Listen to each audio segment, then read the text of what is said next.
આગળ વધીએ અન્ય એક મહત્વના સમાચાર વડોદરામાં ચૂંટણી બહિષ્કારના બેનર્સ લાગ્યા। લોકસભાની ચૂંટણી આવતા જ આ પ્રકારે બેનર્સ જોવા મળ્યા। પૂર્વ મેયર ભરત શાહના ઘરની બહાર આ પ્રકારે બેનર્સ લગાવવામાં આવ્યા। અશાંત ધારાનો અમલ ન કરી શક્યાનો ઉલ્લેખ પણ આ બેનર્સમાં કરવામાં આવ્યો છે। તો લોકસભાની ચૂંટણી જે રીતે આવી રહી છે ત્યારે પૂર્વ મેયર ભરત શાહના ઘરની બહાર આ પ્રકારે બેનર્સ લાગ્યા। અશાંત ધારાનો અમલ ન કરી શક્યાનો ઉલ્લેખ પણ કરવામાં આવ્યો છે।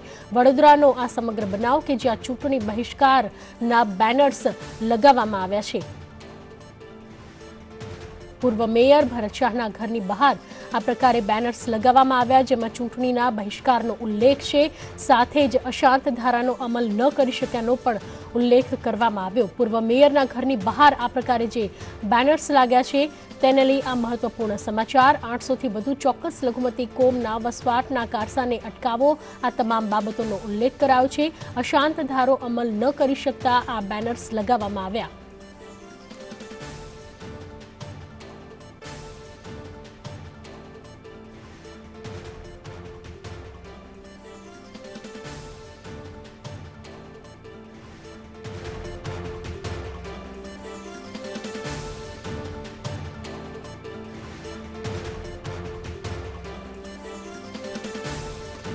આ વિશે વધુ વિગતો આપવા જોડાઈ રહ્યા છે વડોદરાથી સંવાદદાતા રોનક શાહ। રોનક, જે રીતે પૂર્વ મેયરના ઘરની બહાર આ પ્રકારે બેનર્સ લગાવવામાં આવ્યા છે, કયા કારણોસર આ બેનર્સ લગાવવામાં આવ્યા અને તેમાં કઈ કઈ બાબતોનો ઉલ્લેખ છે? રાજકીય રીતે આ ઘટનાને કેવી રીતે જોઈ શકાય? જે ચોક્કસ જ્યારે લોકસભાની ચૂંટણી આવી રહી છે ત્યારે આ જે નિઝામપુરા જે પેન્શનપુરા જે વિસ્તાર કહેવાય છે અને આ જે પૂર્વ જે મેયર જે ભરત શાહનો જે વોર્ડ કહી શકાય, જે કંઈ પૂર્વ મેયર તરીકે હતા અને હાલ આપ જોઈ રહ્યો છો કે જે પ્રમાણે ચૂંટણી બહિષ્કારનો જે અત્યારે જે બેનરો લાગ્યા છે કે 800થી વધુ ચોક્કસ લઘુમતી કોમના વસવાટના કારસો જે અસમય તત્વોએ જે પ્રમાણે ગોચરની જમીનમાં જે પ્રમાણે લોકોએ રજા ચિઠ્ઠી લઈને જે બાંધકામ કર્યું છે એનો આ લોકોનો વિરોધ છે। 2016થી જે આ રહીશો જે છે અત્યારે જે લડત આપી રહ્યા છે, પણ બધા જે નેતાઓને રજૂઆત કરી, સાંસદને રજૂઆત કરી, સ્થાનિક કોર્પોરેશનના કાઉન્સિલર કોઈ પણ પ્રકારનો નિકાલ ના આવતા આજે 35થી 40 જેટલા જે રહીશો જે છે સોસાયટીના લોકો આજે ચૂંટણી બહિષ્કારનો જે વિરોધ કર્યો છે। અત્યારે આપણી સાથે જે સ્થાનિક છે આપણે એમને પૂછીશું, શું કહેશો તમે જે પ્રમાણે ચૂંટણી બહિષ્કારના જે બેનરો પોસ્ટર લગાવ્યા છે, કયો વિસ્તાર છે? આ નિઝામપુરા વિસ્તાર છે। અહીંયા જે બાંધકામ થઈ રહ્યું છે એ અશાંત ધારામાં આવે છે અને બીજું એ જમીન જે છે ગોચરની છે। બંને રીતે કાયદાનું ઉલ્લંઘન કરી અને આ વસવાટ કરી રહ્યા છે, વસાહતનું બાંધકામ કરી રહ્યા છે, એનો અમારો સખત વિરોધ છે। તમે હવે બીજા સ્થાનિક આપણે એમને પૂછીશું, શું કહેશો કેટલા વખત તમે લડત આપો છો અને હવે ચૂંટણી આવી તમે મતદાન નહીં કરો, શું કહેશો? 2016થી અમારા વિસ્તારના રહીશો અને અમારા અગ્રણી ભરતભાઈ જેવા ઘણા લોકોએ ઇનિશિયેટિવ લઈ અને આગળ આવેદનપત્ર આપી ચૂકેલા, જેના અનુસંધાનમાં અમને એવી એક્સપેક્ટેશન હતી કે આ કામકાજ પર અહીંયા ક્યાંક રોક લાગશે અને એની વિસ્તારપૂર્વક એનું તપાસ થશે અને ક્યાં જે રીતે ખોટી અને સત્તાનો દુરુપયોગ થયો છે તો એને ખોદી કાઢી અને આની પર સ્ટે લાવવા પડશે। એની જગ્યાએ અમારી પાસે નવી વાત એવી આવી કે એ તો દૂરની વસ્તુ છે કે એનું કોઈ રિસર્ચ થાય, રજા ચિઠ્ઠી અપાઈ ગઈ, બાંધકામની મંજૂરી અપાઈ ગઈ અને ત્યાં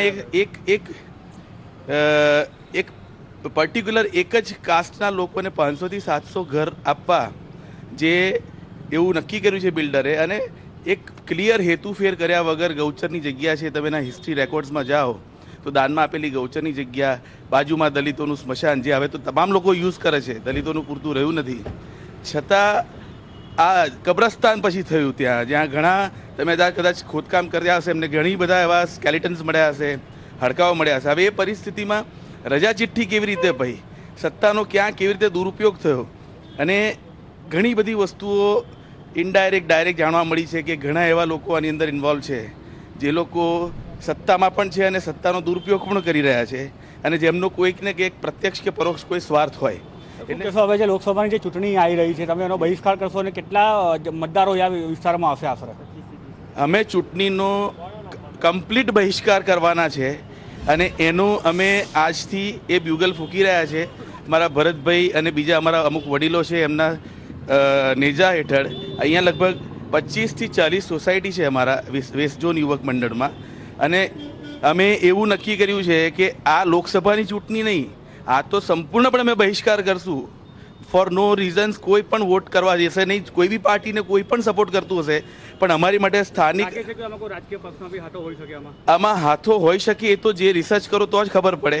પણ હવે પરિસ્થિતિ એવી છે કે કોઈ બી નેતા બને છે તે પ્રજા થકી જ બને છે, અને જો પ્રજાને ન્યાય ના મળે ને અમને જો અમારી રીતે અહીંયા કોઈ પણ જાતે જે આ વિસ્તાર આટલા વર્ષોથી જે કાયમ શાંત રહ્યો છે અને કદાચ ભવિષ્યમાં એ શાંતિને ડોળાય એને પણ એક મોટો પડકાર. આપણી સાથે જે પૂર્વ જે મેયર જે ભરત સાથે જે ભાજપના છે, આપણે એમને પૂછીશું. ભરતભાઈ, શું કહેશો જે પ્રમાણે તમે લડત આપી રહ્યા છો, અત્યારે ચૂંટણી બહિષ્કારની જે વાત ચાલી રહી છે? ઇલેક્શન